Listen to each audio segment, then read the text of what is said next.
Chief election commissioner Gyanesh Kumar ने राहुल गांधी के vote चोरी के इल्जाम और एसआईआर के हवाले से इलेक्शन कमीशन की प्रेस कॉन्फ्रेंस में कहा कि इलेक्शन कमीशन के कंधे पर बंदूक रखकर और हिंदुस्तान के वोटरों को निशाना बनाकर सियासत की जा रही है। दोहरी वोटिंग के इल्जाम पर chief election commissioner Gyanesh Kumar ने कहा कि कुछ वोटरों ने डबल वोटिंग का इल्जाम लगाया। जब सबूत मांगा गया तो कोई जवाब नहीं दिया गया। इसी बीच एक वीडियो अब कांग्रेस के सोशल मीडिया पेज पर शेयर की जा रही है, जिसमें एक नौजवान 8 बार वोट डाल रहा है, जबकि इलेक्शन कमिश्नर कुछ और ही कह रहे हैं, जिसे देखने के बाद अब कई तरह के सवाल उठने लगे हैं।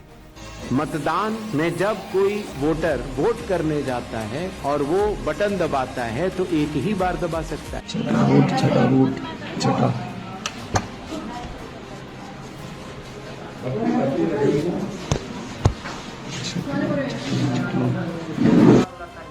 सातवां वोट सातवां सातवां